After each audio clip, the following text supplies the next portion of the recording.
Guadalajara y que te los manden por valija, digamos, académica, o me esperas si voy la primera semana de septiembre y nos vemos por allá y sirve que conozco tu centro. Órale, si vienes las primeras, yo sé que ando 2, 3 y ando fuera el lunes, pero igual el domingo ando saliendo, pero si ahorita estamos de acuerdo, Órale, nos vemos en México, pero todos que alguno de esos podría adelantarse, como dice, alguno de esos documentos. Y te mando el link porque está colgado de la página del BIF en los dos idiomas, inglés y español. Así que eso está te mando mejor. El link para que lo vayas revisando y luego te lo mando impreso porque la verdad es que quedó muy bonito, muy bien impreso, con muy buena factura. Bien, pues son las 7. Así lo hacemos y con base en eso más bien para decirte, oye, no. Ok, perfecto. Creo que se congeló un poquito. Bueno, vamos comenzando. Muy buenas noches. Soy David Gómez Álvarez, director ejecutivo de Transversal Think Tank, una organización de la sociedad civil basada en Guadalajara y especializada en temas locales y de ciudades, precisamente. Y para nosotros es un honor tener en estos diálogos transversales, en esta sesión de esta noche, a Enrique de la Madrid, que pues de todos conocidos, no necesita presentación, pero me permitiré rápidamente, antes de darle la palabra, presentarlo. La mecánica de esta noche, como en todos los diálogos, es la siguiente. Después de esta brevísima presentación de nuestro invitado de hoy, él hará una presentación por espacio de 15, 20, 25 minutos. Después abriremos el diálogo y para preguntas y respuestas con el público y finalmente cerraremos con una reflexión final de Enrique. El evento durará 1 hora. Me ha pedido Enrique ser muy estrictos con el tiempo porque tiene ya otro compromiso, tiene que atender una cena terminando el evento, así que tenemos básicamente poco más de 50 minutos, así que me permito presentarlo. Enrique de la Madrid es licenciado en Derecho por la UNAM y maestro en Administración Pública por la Escuela de Gobierno John F. Kennedy de la Universidad de Harvard. De 2015 a 2018 fue secretario de Turismo del Gobierno de la República. De 2012 a 2015 fue director general del Banco Nacional de Comercio Exterior, Bancomex, extinto, y de 2006 a 2010 fue director general de la Financiera Rural, además de haber sido diputado federal de 2002 a 2003 en la legislatura 63 y coordinador general técnico de la presidencia de la Comisión Nacional de Bancaria y de Valores de 94 a 98. En el sector privado fue presidente ejecutivo del Consejo Mexicano de la Industria de Productos de Consumo, con México, y director de Relaciones Institucionales y Comunicación Corporativa de HSBC para México y América Latina. Desde 2019, cuando dejó el gobierno, es director del Centro para el Futuro de las Ciudades del Tecnológico de Monterrey Campus México y también es articulista del periódico El Universal y conduce y dirige el programa Ahora, Futuro y México y el Mundo por ADN Canal 40. Así que Enrique, la verdad es un honor tenerte con nosotros. Muchas gracias por aceptar y el piso es tuyo. Tienes la palabra. David, muchas gracias por la invitación y gracias a la gente que está aquí conectada del otro lado. Trato de empezar con la grabación y si veo que se me congela un poco la imagen, simplemente me desconecto. Y por ahí tenía yo una presentación que me gustaría compartir, que me sirva un poquito como guía, a reserva de que luego podamos estar platicando. Ahí creo que me van a ayudar. Y repito otra vez, gracias por la oportunidad. Y aquí A ver, empezamos con el tema es que primero yo hace 2 años y medio, justamente para este centro para el y el argumento pues es que vivimos por primera vez en la historia de la humanidad, vivimos más personas en ciudades que en el campo y finalmente esta tendencia es imparable y por eso es muy relevante pues que entendamos las mejores prácticas de las ciudades, qué hacen, cómo van.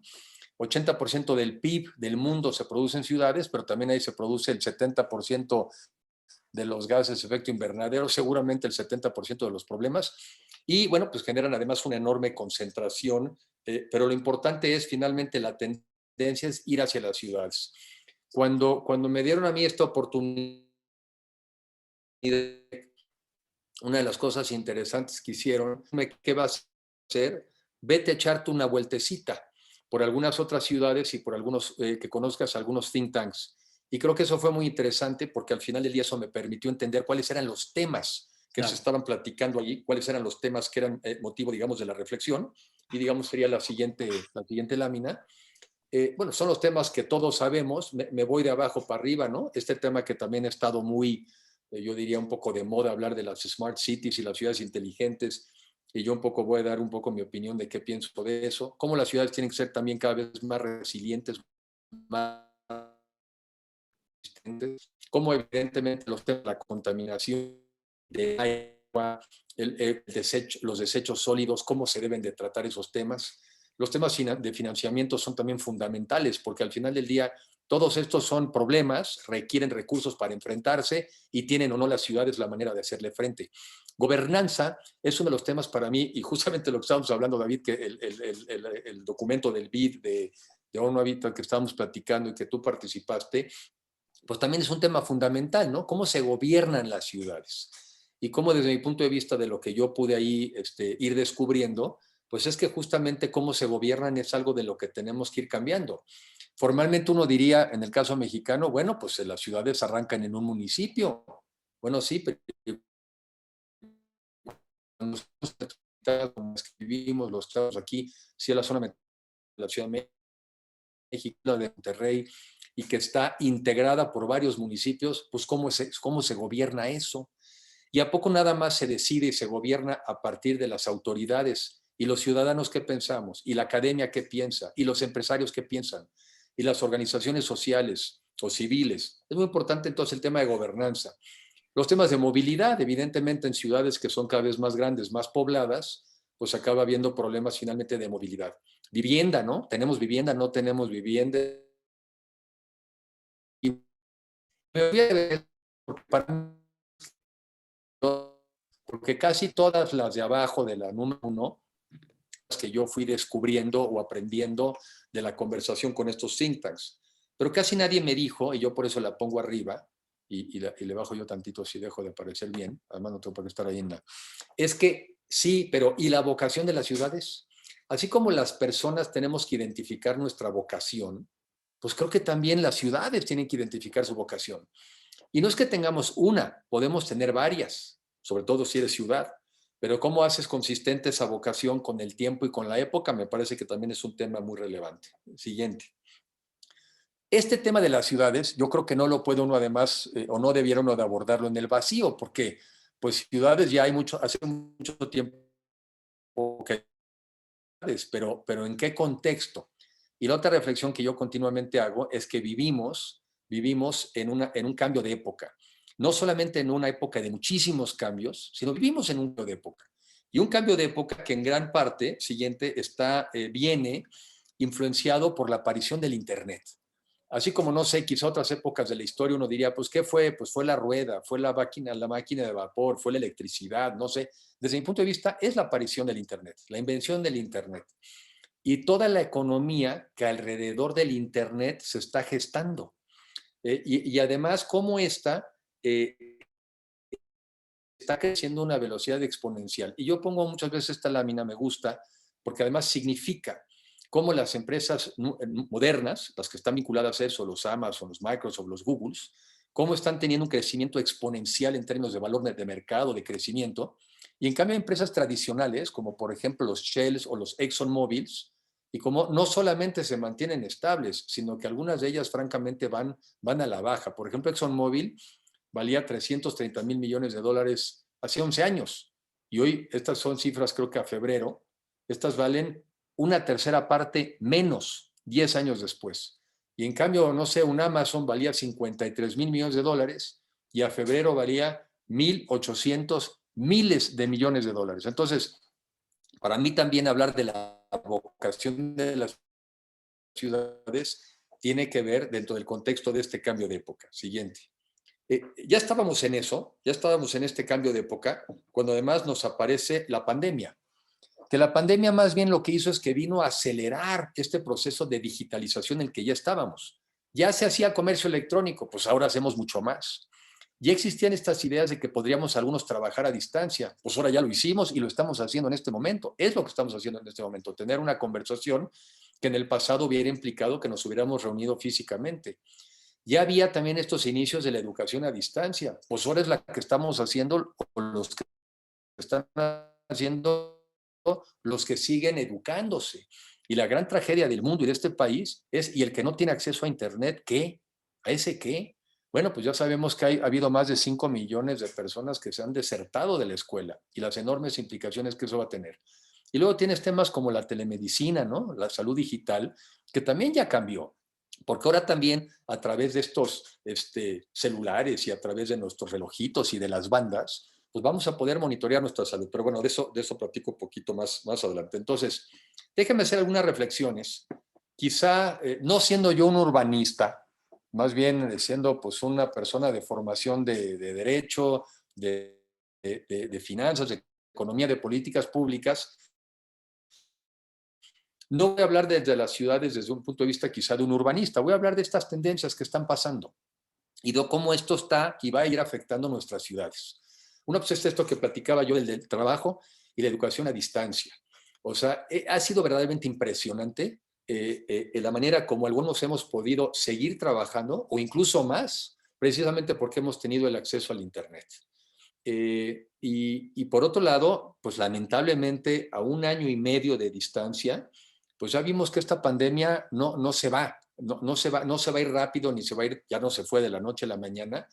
Quiere decir que estas formas de trabajar van a permanecer para muchos de nosotros. Y entonces yo creo que el gran reto es cómo le damos Internet a toda la población, pero desde mi punto de vista, por lo menos empezando por la población urbana. México tiene 75% de su población viviendo en ciudades. Lo primero que tendríamos que garantizar es que el 75% de los mexicanos tienen acceso a Internet, no solamente porque pase el cablecito, sino porque realmente tienes acceso a poder tener estos servicios de Internet. Y el tema de la educación, desde mi punto de vista, digo, hay cosas tan, pues no quiero usar una materia porque no quisiera meterme en problemas, pero pues cuántas cosas ya no tenemos que aprender o que memorizar o incluso que saber, porque al final del día existe Google, ¿no? ¿Cuántas cosas nuestra cabeza tiene que ahora aprender a trabajar con la tecnología para sacarle provecho a la tecnología, pero ya no hacer cosas que te hace la tecnología? Y en ese sentido, la educación yo estoy seguro que va también a transformarse. O sea, yo creo que hay temas que hay que estudiar, como por ejemplo las escuelas, los maestros y con la presencia de los maestros. Sí, y hasta qué niveles, y en qué niveles. Oye, sí en educación primaria, sí, pero ¿hasta qué año? Pero alguien en preparatoria necesita al maestro en la clase, el que está en una carrera lo necesita, el que está en una maestría, o podemos hacer este tipo de interacciones y quizás necesitas un maestro más tipo tutor. Bueno, yo estoy convencido de que la educación tiene que modificarse, tiene que cambiar, y sobre todo para dotarnos de las habilidades y las herramientas necesarias para ser empleable. Porque tampoco sirve un sistema educativo donde sales con el título y lo que no tienes es trabajo. Y lo que estás es lleno, como en otras partes, pues de deudas. O no tienes un impacto que ha tenido esto también en las viviendas. Obviamente el tema de la vivienda pues ya es un problema grande, hay un enorme rezago en las viviendas, sí, pero también nuestras viviendas hoy en día son diferentes. O sea, teníamos creo que en los 70s 6.5 personas por vivienda y ahora andamos creo que en 3.55 de acuerdo al último censo, pero ese es promedio. Seguramente en la Ciudad de México mucho menos. ¿Qué tipo de viviendas deben ser las nuestras? ¿De qué tamaño tienen que ser? Pero también, pues ya vimos que hoy en día son nuestra casa, son nuestra oficina, son nuestro salón de clase y muchas veces, lamentablemente, son también centro de atención de enfermos. Bueno, ¿qué pasa con nuestras viviendas? Oye, si ya existe comercio electrónico, ¿qué tantos centros comerciales necesitamos en nuestras ciudades y en nuestros países? En Estados Unidos ya era un hecho que estaban quebrando muchos de los centros comerciales. A mí, por ejemplo, ¿cuántos hemos visto desaparecer las tiendas de discos, las tiendas de libros? Pues porque mucha gente ya no va a comprar un disco. Pues está Spotify, ¿no? Está Music de Apple y están los de Amazon y están a mí me gustaba mucho cuando iba yo a Estados Unidos visitar, por ejemplo, Barnes Noble. Pues ya no hay Barnes Noble. Entonces, ese mundo y esas oficinas y esos grandes centros comerciales, ¿qué? ¿Cuánta gente no está queriendo regresar a sus oficinas? Entonces, esas grandes inversiones, y por cierto, muchas de esas inversiones no solamente en viviendas, sino en centros comerciales y en oficinas, son parte del crecimiento, del desarrollo económico de una ciudad. Motor de la economía, también con qué lo vamos a sustituir. Y por otro lado, repito, cómo deben ser nuestras viviendas, quizá mejor ventiladas, cómo deben ser nuestras ciudades con los espacios públicos. Creo que dicen algo así que la vivienda termina o empieza donde termina la casa. En fin, este mundo está cambiando y tenemos que ser parte del cambio, pero saber de estas nuevas tendencias. Siguiente. Movilidad. Obviamente, la medida en que nuestras ciudades se han ido extendiendo, largas distancias que transitar de un lugar a otro, a tal punto, pues que ya una buena parte de nuestra vida se va en transportarte, lo cual pues no le agrega valor. Y muchos de esos transportes pues no son en buenas condiciones, además de que son caros, además son inseguros. Bueno, otra vez, cuando vino ¿cómo vamos a hacer las nuevas ciudades para evitar que nos tengamos que mover mucho? Y algunos dicen que la mejor manera de atender la movilidad o los problemas de movilidad pues es no moverse. Está este planteamiento que se le ha oído más a la alcaldesa de París, pero creo que también viene de Italia y de otros lugares, estas ciudades de 15 minutos. Pues yo creo que nuestras ciudades eran de 15 minutos. Yo sigo pensando que las ciudades europeas en ese sentido se parecen más a ese mundo ideal de que estás en un mismo edificio, abajo del edificio está el supermercado, está la tintorería, está, no sé, la cerrajería, están los servicios. Y el reto es entonces, en estas ciudades ya tan grandes que tenemos, cómo quizá vamos haciendo policentros. O sea, cómo dentro de las grandes ciudades vamos haciendo diferentes zonas donde podamos encontrar la mayoría de nuestros servicios, donde estén las escuelas, donde idealmente también estén nuestros trabajos y nos tengamos que mover menos. Pero por lo pronto, en ese moverse, que también ese es un tema que hay que poner sobre la mesa, en una crisis de cambio climático que se está acelerando, pues caray, o sea, donde vamos a tener que hacer una transición cada vez más acelerada de las energías fósiles a las energías renovables, ¿cómo vamos a movernos? ¿Cómo vamos a transportarnos? ¿Qué tipo de vehículos? Yo creo que son también los temas que están ahí sobre la mesa. Siguiente. La salud, les decía, yo empezaba a adelantar, pues estos, ahora no, los que usamos estos celulares o estos relojitos que te están midiendo el pulso, pero que también te van a medir la oxigenación, pero que también te pueden medir seguramente la presión arterial, van a estar mandando información a la nube. Y a la nube van a estar dando constantemente tus datos y van a poder estar reportando tu estado de salud. Y eso, cuando se salga de cierta normalidad, de acuerdo a los algoritmos que también van a existir para eso o existen, y que van a decir, bueno, para una persona de tal edad y una persona de tal peso, pues este rango de presión arterial es normal. Ah, pero este ya no es. Entonces le llegará un recado a tu médico. Y entonces el médico la valorará y entonces el médico te llamará. Entonces, hay cosas que van a tener que ser diferentes. No sé si a ustedes ya les ha pasado, pero pues yo ya también he tenido citas médicas pues a través del Zoom y pues me ahorré la media hora de ida y la media hora de regresada. Y ahora somos todos más puntuales en el Zoom. No sé por qué en el Zoom somos puntuales y cuando es físico tenemos un margen de 10, 15 minutos todos por ahí. Entonces, bueno, esto también va a cambiar y tiene que cambiar para bien, para que la medicina incluso sea, como debe de ser, una medicina preventiva y que nos ayude todos a mejorar. Siguiente. Siguiente. Entonces, un poco en esta parte resumen aquí, los problemas de las ciudades de entonces puede que sean, o del pasado, puede que muchos de esos sean los mismos de hoy. Dijimos movilidad, contaminación, pobreza, que tenemos que incluirlo aquí, desigualdad. Lo que creo que es diferente es que podemos hacernos de información a partir de datos, a partir de sensores, para hacernos de datos y hacer políticas públicas inteligentes. Pongo un ejemplo. Hoy tuve una conversación con la empresa Didi. Didi, que seguramente algunos la usan para moverse de un lugar a otro, es también una empresa del estilo Uber. Es una empresa china, entiendo que es una de las empresas más grandes, y me platicaban justamente cómo ellos, a través de esto, ellos pueden, pues obviamente todos, cuando traemos nuestro celular, nos volvemos en proveedores de información. Y a partir de eso, ellos pueden saber en tiempo real cuáles son los horarios en donde hay más concentración, en qué zonas, en qué intersecciones. y pueden a partir de eso generar o proponer buenas políticas públicas. Hace no muchos años, y yo diría que todavía a partir de que entré al TEC, platicando con el subsecretario de Transporte de la Ciudad de México, me hablaba de las encuestas origen y destino.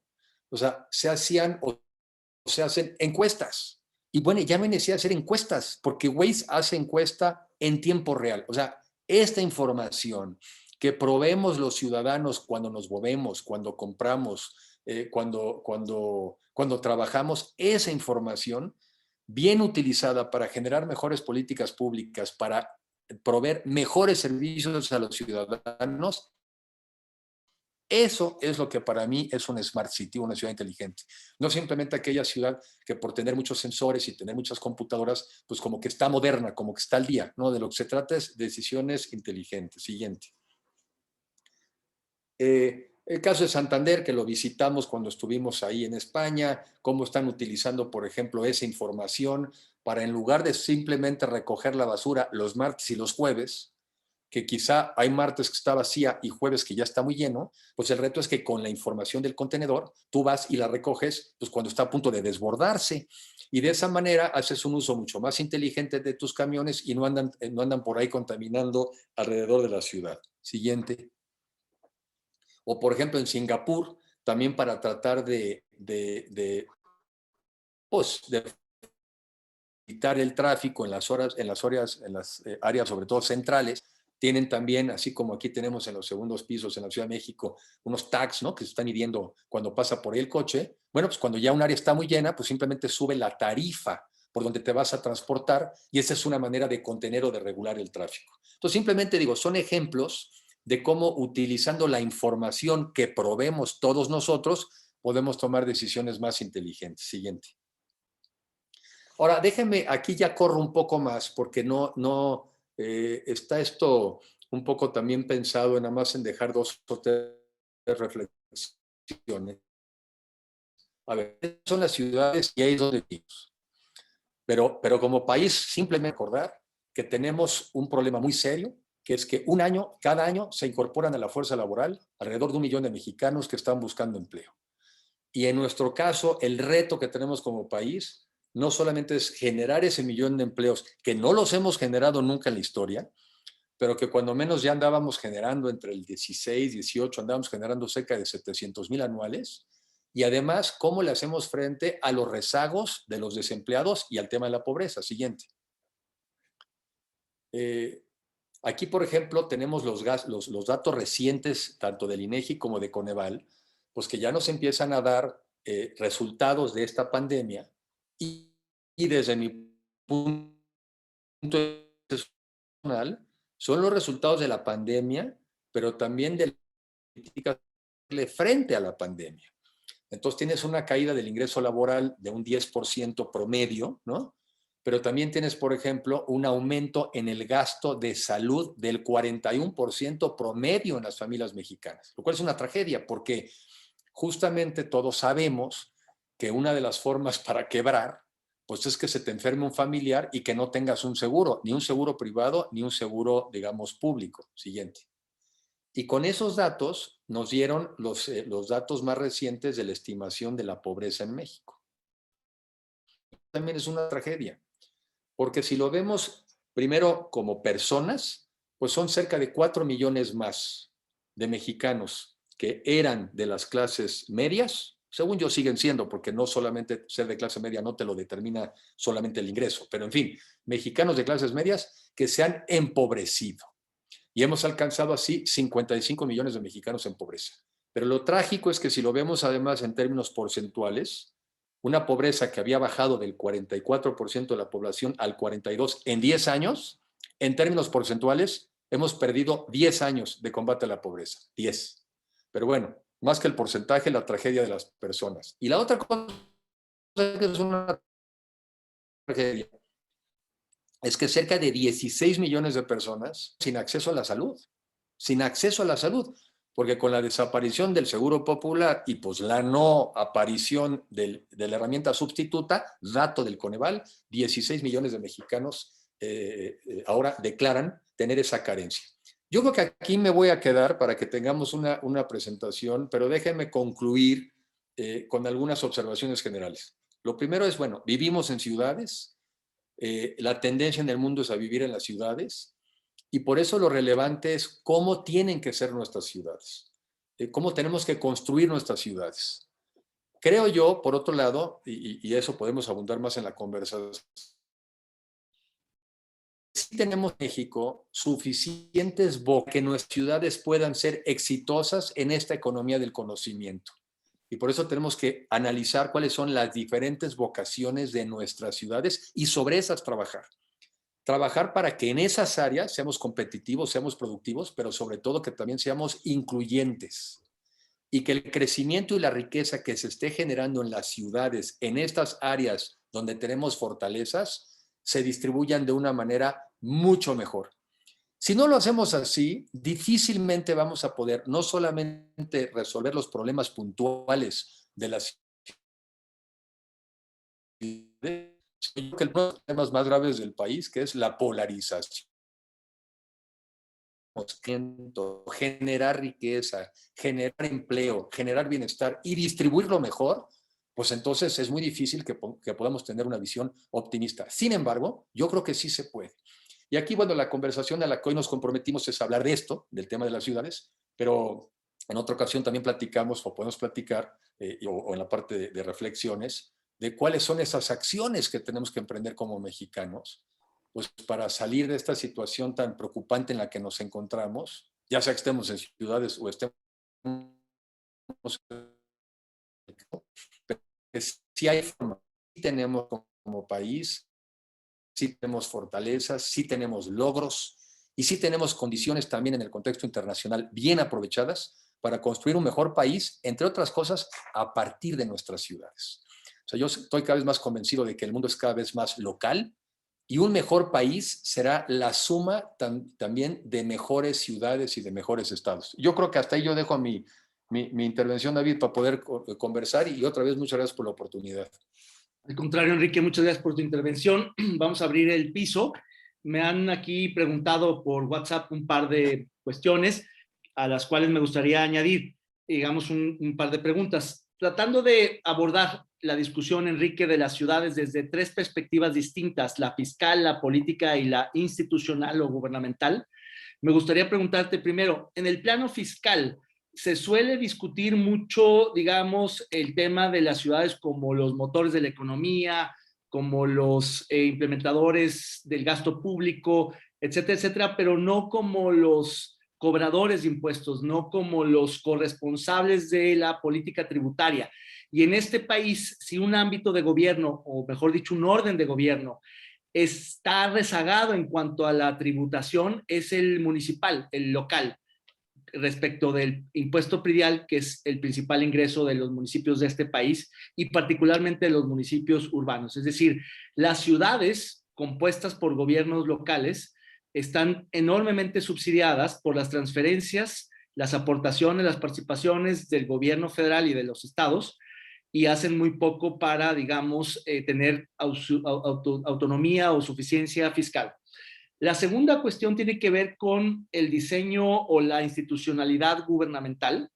Las ciudades grandes a las que hace referencia se componen de dos o más municipios, en algunos casos muchos municipios, como sería el caso de la Ciudad de México, si consideramos no solo las 6 delegaciones, ahora alcaldías, más los 30 y tantos municipios de la zona conurbada, sino cualquier otra zona metropolitana tiene cuando menos una docena de municipios de alguna manera asociados, que les ha costado mucho trabajo generar, crear una institucionalidad que les permita tener una mejor gobernanza metropolitana. Uno de los casos más avanzados es el de Guadalajara. Aquí tenemos un Instituto Metropolitano de Planeación, creo que es el único de la República, que supone la participación de dos o más municipios, porque institutos metropolitanos de planeación existen, el de Ciudad Juárez, el de Tijuana, pero son unimunicipales, solamente consideran a una municipalidad. En este caso están, creo que 9 municipios, que son los que integran el área metropolitana de Guadalajara. Y en ese sentido, aún teniendo, digamos, nosotros en Guadalajara una institucionalidad de las más avanzadas en México, dista mucho de ser digamos, un arreglo institucional como en otras ciudades del mundo, Curitiba o el propio Buenos Aires o Bogotá o Medellín, que tienen, digamos, un arreglo intermunicipal o intergubernamental mucho más avanzado que les permite afrontar estos desafíos de los que hablaba. Y finalmente la dimensión política, pues me parece que es la que ha cobrado más relevancia a partir de la polarización del debate público nacional, porque es en las ciudades donde gobierna la pluralidad política. Es decir, si el gobierno federal lo ocupa un solo partido y en los gobiernos estatales también los ocupan, que son 32, digamos, distintos partidos, pero finalmente pues hay un gobernador de un partido para todo un estado, creo que en el ámbito municipal local es donde la pluralidad política se expresa de manera más rica en este país. Es decir, podemos tener una ciudad como Guadalajara o Monterrey, un área metropolitana como la propia Ciudad de México con la parte conurbada, donde están representadas todas las fuerzas políticas. Y ahí el reto es todavía mayor porque necesita haber diálogo, coordinación, negociación entre distintas fuerzas políticas, más allá de la carencia de tener una institucionalidad metropolitana que les permita coordinarse, pues para prestar servicios y para hacer las cosas como tú lo planteabas de manera mucho más integrada. Entonces me parece que los desafíos mayores para las ciudades, entendidas como la conjunción de gobiernos locales, de municipalidades, está en el ámbito fiscal, en el ámbito institucional gubernamental y en el ámbito ahora claramente político. Entonces, me gustaría un poco que nos dieras la reflexión desde el centro de ciudades, porque finalmente muchos de los temas que planteas tienen que ver más con gobiernos estatales o gobierno federal o iniciativa privada o empresas transnacionales o simplemente tendencias mundiales, pero me parece que el papel, el rol, la función de los gobiernos municipales pues es un desafío monumental en este país, aún en los ámbitos, en los centros urbanos, porque finalmente pues tenemos municipalidades muy endebles institucionalmente hablando. Claro, claro que sí, claro que sí.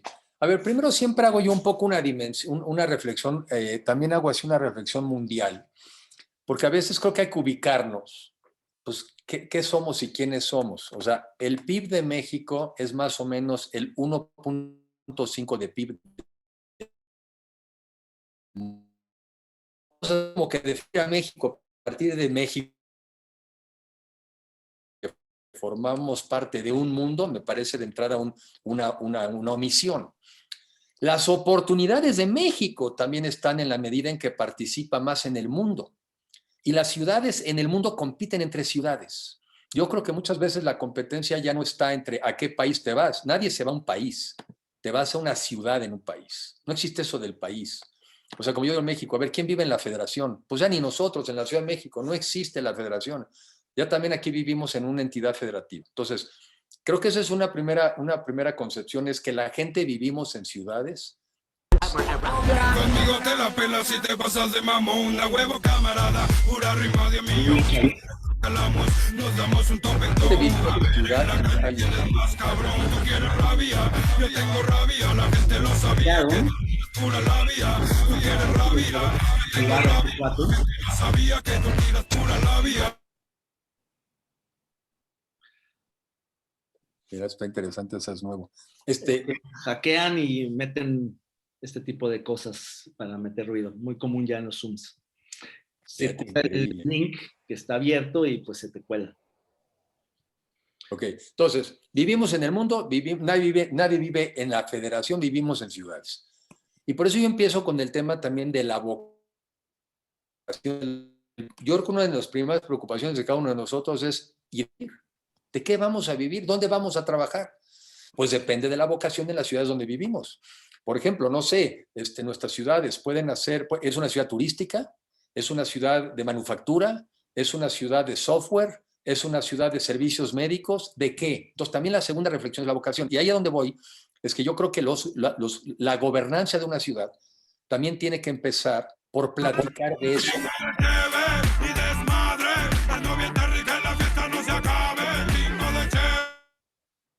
¿No? O sea, tenemos que pensar de qué vamos a vivir.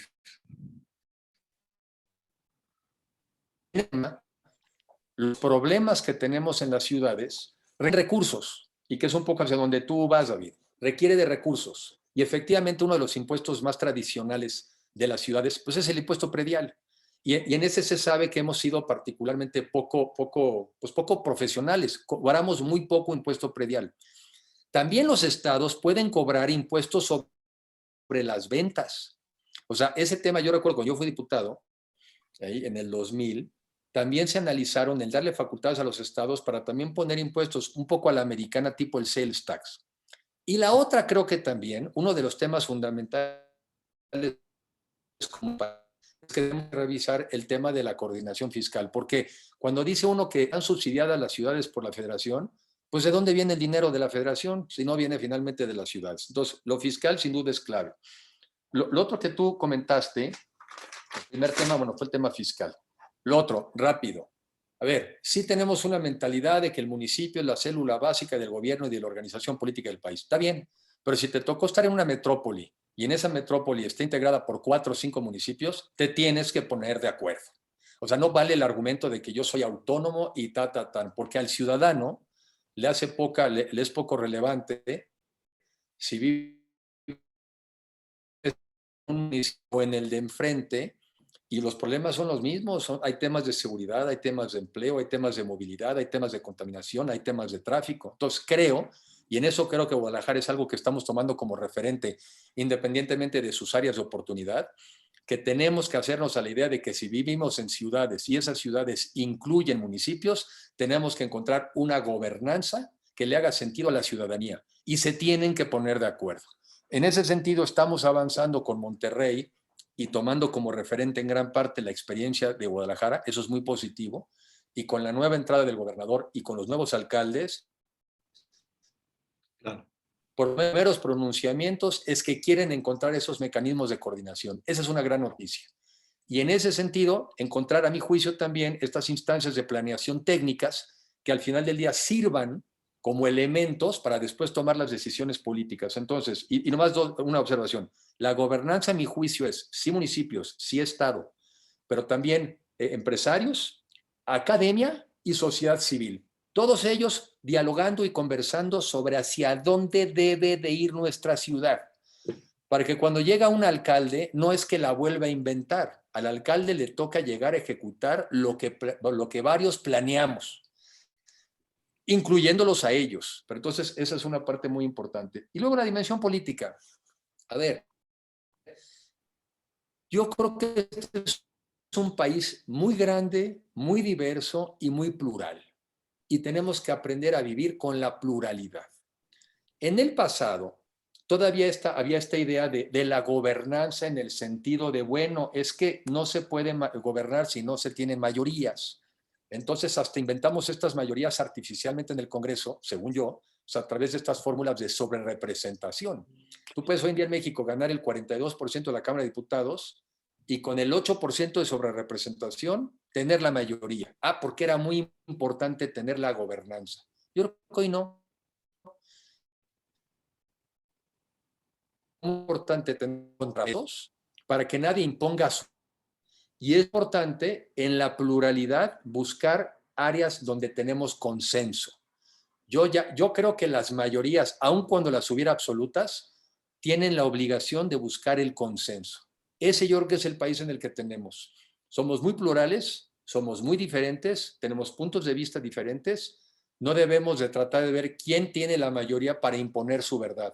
Creo que es tratar de generar, digamos, acuerdos mínimos con los cuales podamos transitar. Esa sería mi respuesta.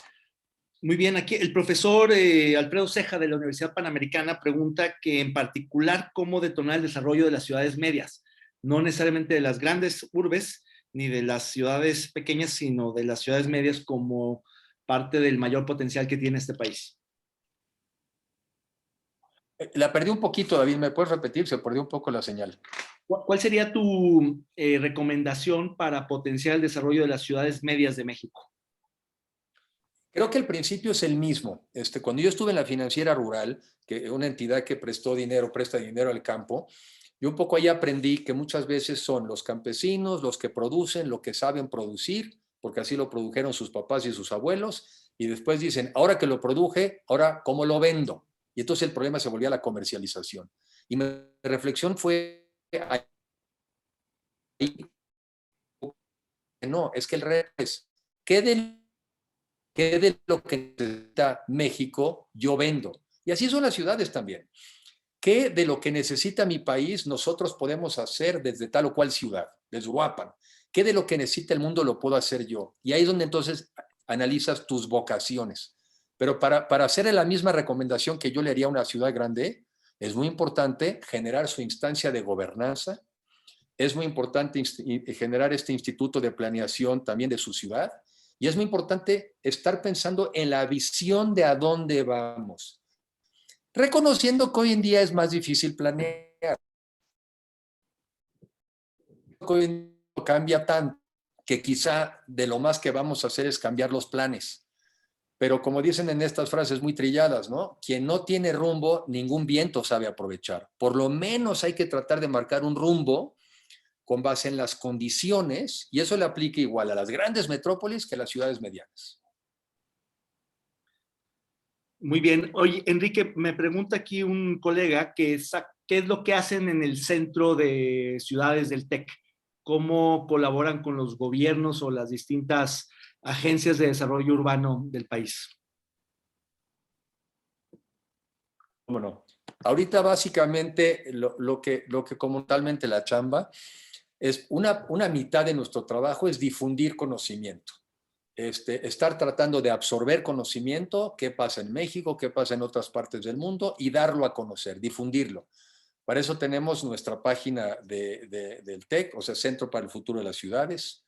Tenemos una revista que era trimestral digital, ahora la vamos a hacer mensual, se llama Entorno y Futuro, Entorno y Futuro. Tenemos un newsletter al que se puede uno suscribir semanal, donde publicamos los 5 mejores artículos que nos hayan resultado de lo que hemos estado leyendo.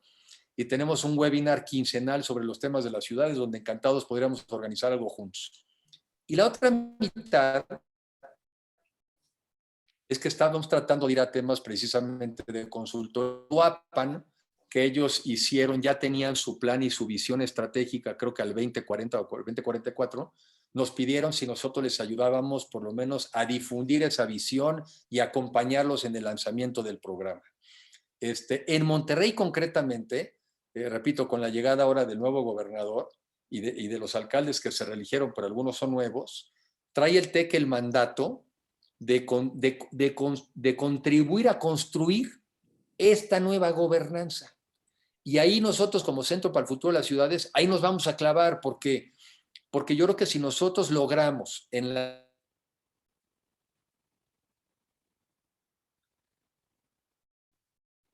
Creo que no se escucha. dar esta señal de que se puede coordinar, de que se debe coordinar. ¿Se congeló? Ya, ahí estamos, ahí estás. ¿Se congeló ahí? ¿Ya apareció? Sí. Ok. Si en Monterrey logramos encuadrar y mostrar con ejemplos de que se puede coordinar una ciudad así, de que se puede generar un instituto de planeación así, de que puede participar la ciudadanía, la academia y los empresarios en marcar rumbo, bueno, pues ya tenemos entonces una muy buena historia para seguirnosla llevando al resto del país y eventualmente a otras ciudades. Entonces, una mitad es difundir, la otra mitad queremos ser como un consultor que ayuda a aterrizar cosas. Y así estamos en pláticas con otras ciudades para ir haciendo cosas con ellos. Muy bien, pregunta Octavio García Ramírez. ¿Cómo acelerar la consecución multinivel de la Agenda 2030 de los Objetivos de Desarrollo Sostenible? ¿Cómo ves la vinculación entre esta agenda global y las ciudades en particular? Yo, como esta frase que también ya no sé de quién es, pero que es que piensa local, piensa global, pero actúa local. Otra vez, somos parte del mundo. Y muchos de los problemas del mundo de hoy no son problemas que se pueden resolver desde la localidad. Esa es también gran parte del enojo de la ciudadanía con los gobernantes. Se me congeló ahí, ¿verdad? Ahí estás, de regreso. ¿Ya volvió? Ya volvió. Sí. Ya. A ver, yo decía que muchos de los problemas del mundo hoy son globales. Puede llegar un alcalde y decir, yo voy a resolver el problema de cambio climático en esta ciudad. Pues dirá misa, pero no es viable, no es posible. Yo voy a resolver los problemas de migración, también de que no vaya a llegar gente a esta ciudad porque vienen migrantes de Centroamérica. Tampoco es posible. Yo voy a resolver los problemas de la contaminación del aire cuando estás en de otra zona que contamine, voy con que esos objetivos.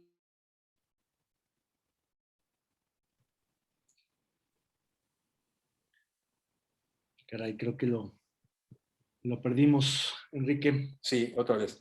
Ahí estás de regreso. ¿Sabes qué? Déjame hacer un último. Sí, bueno, ya no le quiero ni mover porque igual y No, ni le muevas. Hay cierta señal. intermitencia, pero regresas, así que... Sí, ok.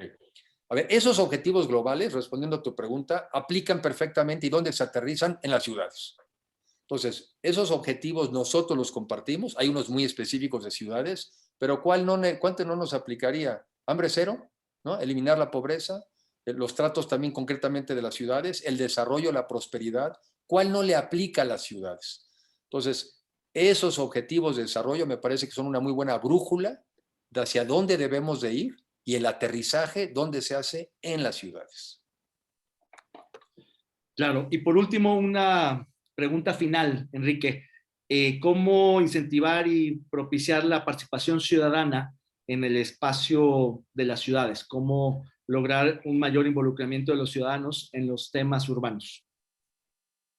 Mira, hoy platicaba con alguien, ¿por qué esto? Y sobre todo, si lo quieres llevar después, quizá también a una participación política, porque al final del día, si tú vas a hablar de cambiar el rumbo de las ciudades, es cambiar políticas públicas. Y las políticas públicas las haces o desde un congreso local, o las haces desde el ejecutivo, o desde un municipio. ¿Y dónde se eligen esas personas? Pues en las elecciones. Entonces tienes que acabar, lo que quiero transmitir es que tarde o temprano, quien quiera cambiar su entorno, tiene que involucrarse con la política. Ahora, ¿cómo involucras a la gente con la política? Cuando la siente tan alejada, cuando la siente tan desprestigiada, cuando la siente tan asqueada.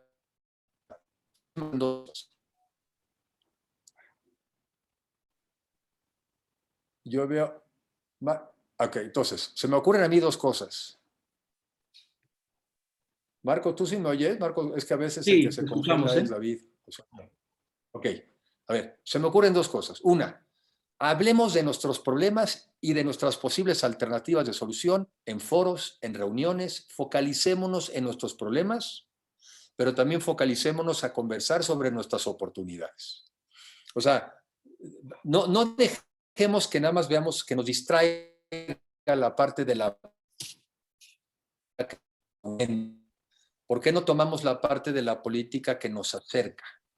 Que es cuando conversamos de nuestros problemas, pero también de nuestras oportunidades y de lo que podemos hacer. Esa me parece que es una.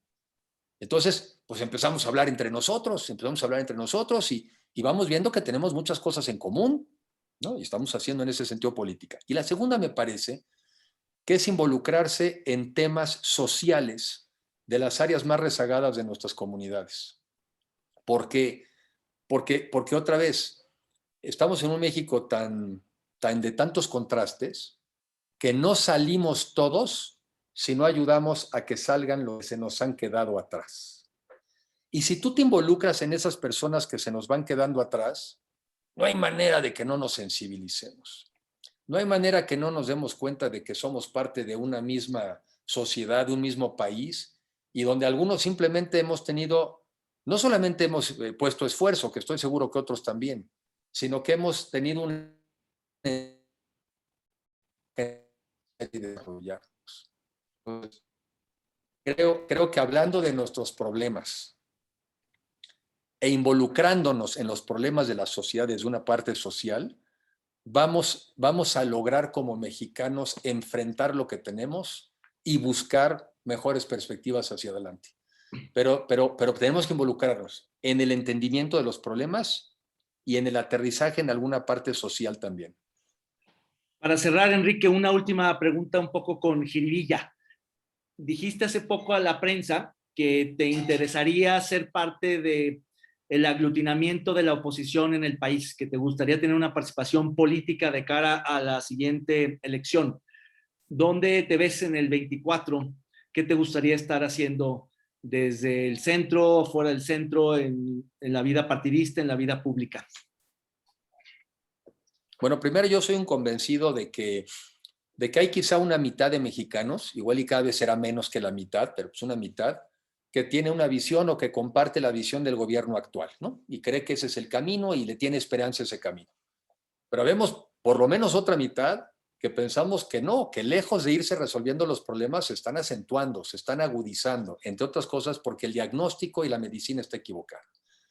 Pero esa mitad pues estaba todavía desorganizada, ya tuvo en esta primera elección de junio, ya tuvo una conformación de una alianza.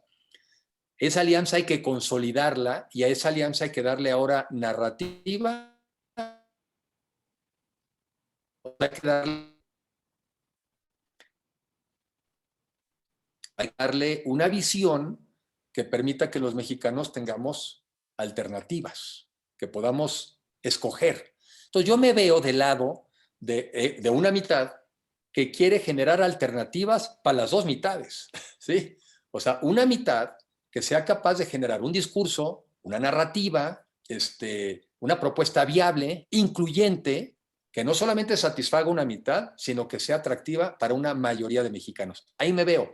Y yo creo que eso se logra en gran medida, pues escuchando, no nada más a veces como lo he hecho en esta ocasión hablando, sino muchas veces al revés, ¿verdad? Escuchando, oyendo, porque tenemos que juntos escribir esa narrativa. Entonces, ahí es donde yo me veo, digamos, en los próximos años. Creo que también no se contrapone con esta plataforma del TEC, porque esta visión de ciudades y esta narrativa tiene que ser incluyente, tiene que ser consistente con lo que está pasando en el mundo. Si no, no es viable. Y con lo que está pasando en México. Mundo y México, una narrativa que sea viable para prosperar y sobre todo que prospere y que sea incluyente. Sí. Bien. Se cortó un poquitito esto último, pero bueno, se entendió la idea y el mensaje es clarísimo. Y bueno, con esto cerramos, ya son las 8 de la noche. Estimado Enrique, muchísimas gracias, qué bueno escucharte, qué bueno saberte que vas a estar activo no solo en términos de política pública, sino en términos políticos. Gente con tu perfil, tu preparación, tu trayectoria, creo que le hacen mucho bien al país, que estén muy activos y vigentes. Así que ojalá que pronto la presencialidad nos permita tenerte por Guadalajara. Sería un honor tenerte físicamente por acá en Jalisco. Ojalá sea para la Feria Internacional del Libro, que es un excelente pretexto para tenerte por acá.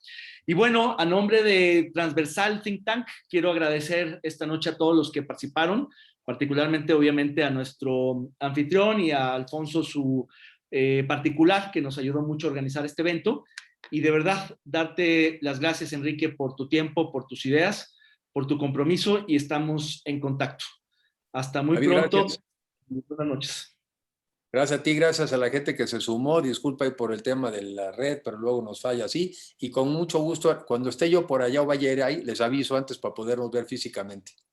Perfecto. Te mando esos libros, Enrique.